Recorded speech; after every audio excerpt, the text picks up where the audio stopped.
under the budget, the new rate should be $14,195. We've been collecting $16,374. So the rate is higher in that particular category. We've known for years that one particular category is supporting other categories. We've known that.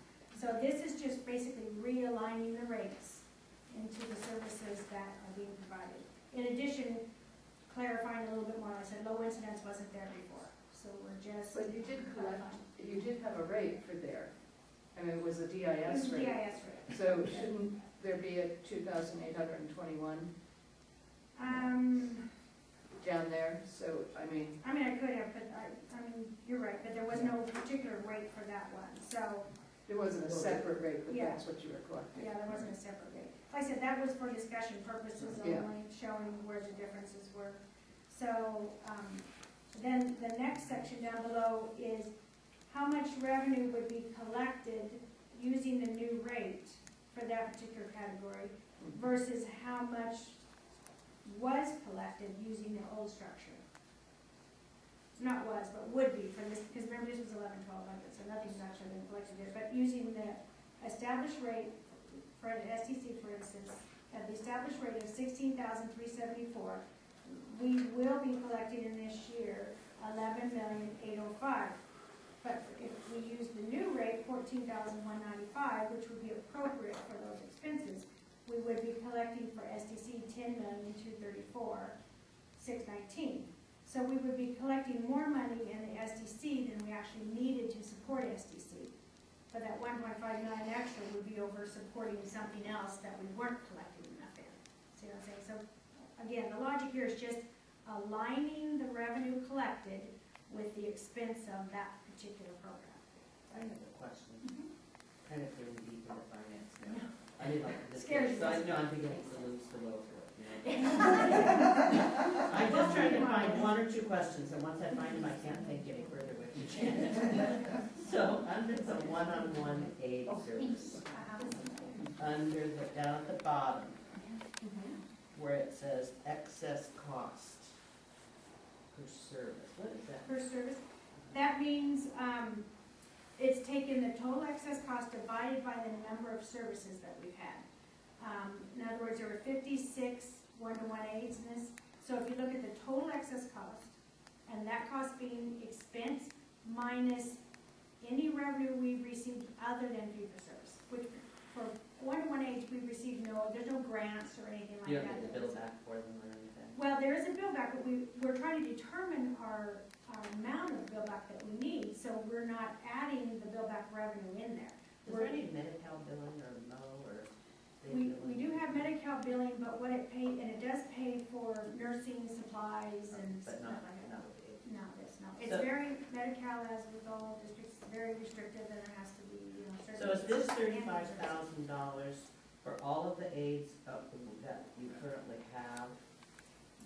There was an extra $35,000 that wasn't generated by revenue?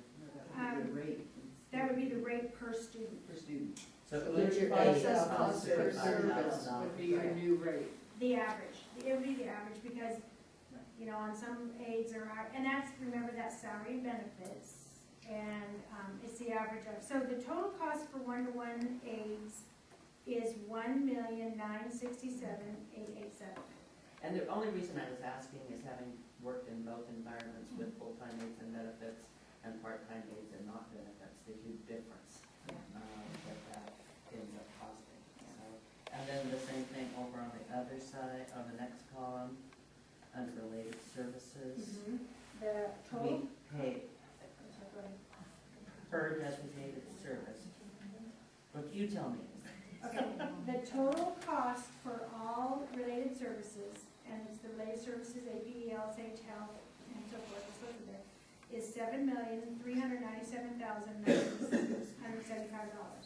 But up in the one where it's just one person, like 35,000 for one aid. There were a total of 1,755 services. Okay, that's service. And individual, that's not students. Those every student can have more than one service. Right. So those are services. So if you divide the 7.3 million by the number of services, that 1,755, it comes out to a cost per service of $4,214. Okay. Which is what I think Joan said you're not currently charging us that much for each of Charging those. was what the next The line. next number is what we're currently charging. Okay, thank you. Which again, like I said, when comparing, that's where in the past, the SDC services have been paying for. Sure, I mean, it's a very covering the nice, cost. clear breakdown, Yeah. and it's stuff we've asked for. I just was a little more slow in understanding each of I have more of an interest in looking individually at a, one-to-one ratio for them, so that helps me a lot. That's an expensive service. And one of the things I just wanted to throw out, we've been doing fiscal oversight committees also in East Valley. And so we've come to a new formula for East Valley as well. And one of the things that they went to, which is interesting, but they went to kind of almost back to an old unit rate model.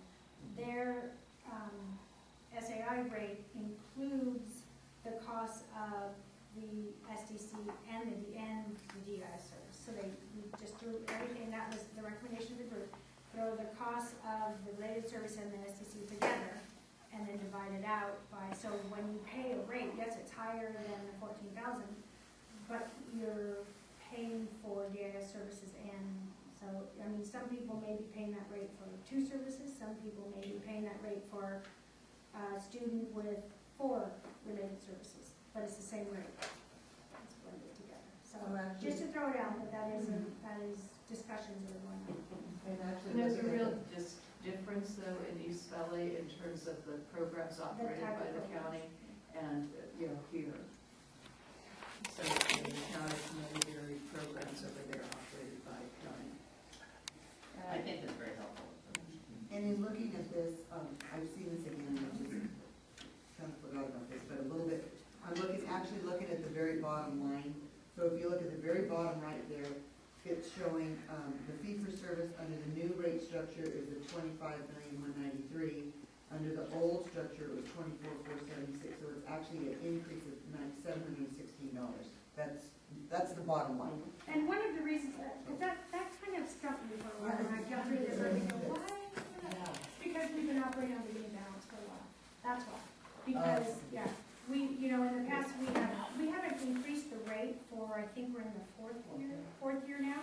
We have not increased this rate, but we've been supported by ARA money and beginning balance. That's why the rates haven't been increased, is because, yes, our costs have gone up, because as I said, we've had insurance increases and second column increases and the natural occurrence increases that all of us have. But we haven't had to ask for an increase in rate because, first of all, we've had ARA for 3 years and it's been helping support that, any kind of additional costs we had. And the furlough days, and we've had some expense decreases. But also, we've had a beginning balance for a few years out, and that's what that 716, and I don't remember exactly, so I gave a lot of thought to that thing. Why is that? And then when I went back and started looking at beginning balance, there was a beginning balance of almost this amount, like 2 or 3 years ago, and I thought, okay, the logic is that's why. Because last year we had a return also, and maybe we kept a little bit more, I don't remember. Oh, yeah, we kept one point, we Maybe we kept more than the 3%. Yeah. Okay. So Janet, So we've had return for a number of years. I mean, we've had a big balance for a number of years. It's helped us keep that cost, or that rate solid. Janet, direct me to the line where I would look at what the new fee for service under the new rate is per student. It would be where it says excess cost per service. Okay, that's what I was thinking. And So these, that would be the new rates for each of those. well, services. this is Well, just this the is concept. just a proposal. Yes. What Okay. that said was, we had over a long period of time, we had just increased the rate kind of by COLA, or not increased it when there was, not decreased it when, or anything when there weren't any other adjustments, but we kind of just increased the rates. And a while back too, we went to a blended STC rate. We used to have a mild, moderate, and a moderate severe, and they kind of blended it all together. So it's still a blended STC rate. We pulled out the preschool because there was a lot of discussion that, how come I pay the same amount of money for a 3-hour program as I pay for a 6-hour program? And so, Janet pulled that out because, of that discussion. Now, the question will be, do you want to use the actual cost fee-for-service? Or do you want to somehow, you know, blend those costs in some way? You know, and I think it's just, it's, you know, since there are some differences in some areas, I mean, I don't know how it would affect any one district. You'd have to go back and kind of, you know, do your own little spreadsheet by the number of services you purchase and just, you know. And I think, again, that's a discussion for districts to have with their finance people. Right, and that's And this why we is a wanted look to for get this 11, out 12, before right? you see it for the first time in April, May. March, April. March, April. And this was only one step of it, because the quick map was all providers, and like I said, county has gotten this far, and then, but Ontario, Montclair, and Chaffey, because the recommendation was, is right now, everyone is collecting based on county's rate. And so we haven't gone to the next step to find out what the rates are individually for the other two providers. And yes, there hasn't been a definite, are we going to, is this going to be effective 11/12 or 12/13, or when is it going to be? So, I mean, this is just right now to present back what the discussion's been.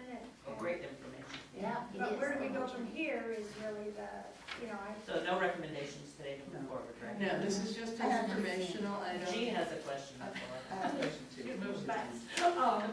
I don't know, Janet or Peggy, I don't know who to ask this question to, for the intensive autism, is that preschool class that was developed, or is that every class that serves exclusively children with autism? Like I have some classes at Salem that are No, counted. there are specific classes. They're not included in intensive They'd be autism. here The only ones you see considered in intensive K. autism is, the two classes at Frost, Okay, two classes at Mulberry, one class at, Live Oak, and, Jennifer Roundtree's class at Banyan. okay, Is so one those, of those the first grade? Hey, Yeah. yeah, that's the banding class. I know, but I thought maybe that was just last year. There were some kindergartens and there was the intensive autism grew to first grade last year. there might be some first graders in there. I haven't listed as K, but, Okay, you know, I okay. can run a report for you and tell you Okay. there's K ones in there. how many kids have stayed. Yeah, To because give it's based on the teacher. To give you clarification, the second page are program descriptions here, and it breaks down the description of the service by each category and the ages that are served in those programs, different disabilities, the staffing, and you'll note when you look at intensive autism, the difference is the model of that program. It's one teacher's 5 aides or a 2-to-1 ratio. Okay, so that's what makes that particular program different than, say, another autism, a student that's in a regular autism class. Okay. Thank you, Janet. The only other, I can't. Oh, I'm sorry, just a clarification on all the SDCs, including mild, moderate, and moderate severe, is it one teacher and 2 classroom aides, or is it mild, moderate, and one? that's first one, too. So they're all Even though we may different, not be two. Yeah, as in, this is the model is based, and it doesn't always operate that way. So, yeah, the model moderates may only depend on the disabilities of the students in that class and the need in that particular class. But originally, when, for lack of a better word, a model of when you set up a classroom, you know, it's funded, and for fee-for-service purposes, it would be funded for 1 to 2 aides. But if it's operating, you know, as one aide, one teacher, then the cost when it gets actual would actually be for what's in that particular classroom. And Mario, if I could, we have 3 mild moderate classes, and of those 3, we have some that have more assistance, and that really, you know, mild moderate no longer looks like mild Right, moderate. no, it's good. We did kids in mild moderate that are very destructive little characters, and with a lot more challenging behaviors than what you would look at 3 years ago as being mild moderate. Yeah. So that need in those M&M classes are greatly increasing. Janet, just one last comment on the